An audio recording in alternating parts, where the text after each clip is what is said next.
Guys welcome to my channel. This is Karthik Jewar. Yes Bigg Boss second promo ನೋಡ್ಕೊಂಡ್ ಬಂದೆ. ಆ ಖುಷಿಗೆ ಈ ವಿಡಿಯೋ ಮಾಡ್ತಾ ಇದ್ದೀನಿ. ಆ ವಿಡಿಯೋ ನೋಡಿದ್ಮೇಲೆ ಅಶ್ವಿನಿ ಗೌಡ ಹಾಗೆ ಧ್ರುವಂತರ ಬಗ್ಗೆ ಸ್ವಲ್ಪ ಗುಣಗಾನ ಮಾಡ್ಬೇಕು ಅನಿಸ್ತಿದೆ. ಸೊ ಈ ವಿಡಿಯೋದಲ್ಲಿ ಮಾಡ್ತೀನಿ. ನಾನು ಹೇಳೋ ಪಾಯಿಂಟ್ಸ್ ಗಳನ್ನ ನೀವು ಗಮನಿಸಿದ್ರೆ ಬಿಗ್ ಬಾಸ್ ಅಲ್ಲಿ ಅದನ್ನ ಕಮೆಂಟ್ ಮಾಡ್ಬಿಡ್ತೀವಿ. ಮೊದಲಿಗೆ ಅಶ್ವಿನಿ ಗೌಡ ಅವ್ರ ಬಗ್ಗೆ ಹೇಳ್ಬಿಡೋಣ. ರೀಸೆಂಟ್ ಆಗಿ ಗಿಲ್ಲಿ ಅವ್ರು ಹೇಳಿದ್ರು ನೀನ್ ಇಲ್ಲಿ ಕೂತ್ಕೊಂಡು ತಿನ್ಕೊಂಡು ಹೋಗಕ್ ಬಂದಿದ್ಯಾ ಅಂತ. ಅಂದ್ರೆ ಇಂಡೈರೆಕ್ಟ್ ಆಗಿ ಹೇಳ್ತಾವ್ರೆ ಈ ಗಿಲ್ಲಿಗೆ ನೀನು ಇಲ್ಲಿ ಗತಿಗೆಟ್ಟು ಬಂದಿದ್ಯಾ ಅಂತ. ಅದು ಅಲ್ಲದೆ ಕಾವ್ಯ ಅವ್ರಿಗೆ ಹೇಳ್ತಾರೆ ವೇಸ್ಟ್ ಪ್ರಾಡಕ್ಟ್ ಅಂತ. ಹಾಗೆ ಗಿಲ್ಲಿ ಅವ್ರಿಗೆ ಮೊನ್ನೆ ಎಪಿಸೋಡ್ ಅಲ್ಲಿ ಒಂದ್ ಮಾತು ಹೇಳ್ತಿದ್ರು ಸ್ಪೈನಲ್ ಕಾರ್ಡ್ ಇಲ್ದಿರೋನೆ ಅಂತ.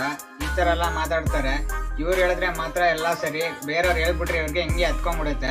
ಜೊತೆಗೆ ಅಶ್ವಿನಿ ಅವ್ರು ಹೇಳ್ತಾರೆ ರಾಶಿಕಾ ಶೆಟ್ಟಿ ಅವ್ರಿಗೆ ನೀನು ರಘು ಅವರ ತೊಡೆ ಮೇಲೆ ಮಲ್ಕೊಂತೆ ಹೆಗ್ಲ ಮೇಲೆ ಮಲ್ಕೊಂತೆ ನಿಮ್ಗೊಂದು ಸಪೋರ್ಟ್ ಬೇಕು ಅಂತ. ಜಾನ್ವಿ ಅವ್ರು ಸಪೋರ್ಟ್ ಆಗಿದ್ರು. ಅವ್ರು ಹೋದ್ಮೇಲೆ ಇವ್ರು ಹುಡುಕ್ತಾ ಇದ್ರು. ಅವಾಗ ಧ್ರುವಂತ್ ಸಿಕ್ಕಿದ್ರು. ಹಂಗ್ ನೋಡಿದ್ರೆ ಇವಾಗ ಬ್ಯಾಕ್ ಬೋನ್ ಆಗಿರೋದು ಅಶ್ವಿನಿ ಗೌಡ ಅವ್ರಿಗೆ ಧ್ರುವಂತ್ ಅವರು. ಇನ್ನೊಂದೇನಂದ್ರೆ ಅಶ್ವಿನಿ ಗೌಡ ಅವರು ಅವ್ರಿಗೆ ಹೇಳಕ್ಕೆ ರೀಸನ್ ಸಿಗ್ತಾ ಇರುವಾಗ ಪರ್ಸನಲ್ ಅಟ್ಯಾಕ್ ಮಾಡ್ಬಿಡ್ತಾರೆ. ಇವಾಗ ಟಾಸ್ಕ್ ಆಗ್ಬೇಕಾದ್ರೂ ಅದನ್ನೇ ಮಾಡ್ತಾವ್ರೆ.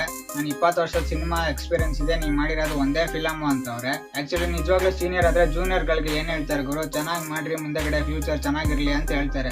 ಆ ತರ ಗೈಡೆನ್ಸ್ ಕೊಡ್ತಾರೆ ಫಿಲಂ ಬಗ್ಗೆ ಬೇಕಿದ್ರೆ. ಇವ್ರು ಏನೇನ್ ಮಾತಾಡಿದ್ರು ಇದುವರೆಗೆ ಮಾತುಗಳು ಕೊಟ್ಟಿದ್ ಯಾವ್ದು ಇಟ್ಕೊಳ್ಳಲ್ಲ. ರಾಶಿಕಾ ಶೆಟ್ಟಿ ರಿಟರ್ನ್ ಬಡ್ಡಿ ಸಮೇತ ಕೊಟ್ಬಿಟ್ಟವ್ರೆ ಇವತ್ತಂತೂ. ಕೊಡಂಗಿದ್ರೆ ರೀಸನ್ ಕರೆಕ್ಟ್ ಆಗಿ ಕೊಡ್ಬೇಕು. ಯಾವ್ದಾವ್ದೋ ವಲ್ಗರ್ ಪದಗಳೆಲ್ಲ ಯೂಸ್ ಮಾಡ್ಕೊಂಡು ರೀಸನ್ ಕೊಡಕ್ಕೆ ಬರ್ಬಾರ್ದು, ಅದು ಇಂತ ಪ್ಲಾಟ್ಫಾರ್ಮ್ ಅಲ್ಲಿ. ಇನ್ನು ಧ್ರುವಂತನನ್ ಬಗ್ಗೆ ಮಾತಾಡಿದ್ರೆ ಅಣ್ಣ ಹೇಳ್ತಾನೆ ರಘು ಅವರು ಏನೋ ಅಚೀವ್ಮೆಂಟೇ ಮಾಡಿಲ್ಲ ಆಚೆಗಡೆ ಅಂತ. ಇಂಡಿಯಾಗೆ ಎಂತದೆಲ್ಲ ಮಾಡ್ಬಿಟ್ಟವ್ರೆ ರೆಕಾರ್ಡ್ಗಳು. 14 ಮೆಡಲ್ಸ್ ಬಂದಿರೋದು ಇಂಟರ್ನ್ಯಾಷನಲ್. ಹೋಗಿ ಚೆಕ್ ಮಾಡೋ. ಅದಕ್ಕೊಂದು ವಿಡಿಯೋನ ಮಾಡಿದೀನಿ ಗಾಯ್ಸ್, ನೋಡಿ ಇದೆ ಅದು. ಹೋಗ್ಬೇಕಾದ್ರೆ ಚೆಕ್ ಮಾಡ್ಕೊಬಹುದು. ಅದು ಅಲ್ಲದೆ ಧ್ರುವಂತರು ಒಂದು ಸ್ಟೇಟ್ಮೆಂಟ್ ಕೊಡ್ತಾರೆ ರಘು ಅವ್ರ ಮೇಲೆ. ಇವರು ಹೆವಿ ಆಯಿಲ್ ನ ಯೂಸ್ ಮಾಡ್ಬಿಟ್ಟು ಕುಕ್ ಮಾಡ್ತಾರೆ ಹಂಗೆ ಅಂತ. ಮಾಡಿದಿದ್ನ ಚೆನ್ನಾಗಿ ತಿಂತಾರೆ ಮಾತ್ರ. ಆಮೇಲೆ ತಿರ್ಗಾ ಈ ತರ ಮಾತುಗಳು.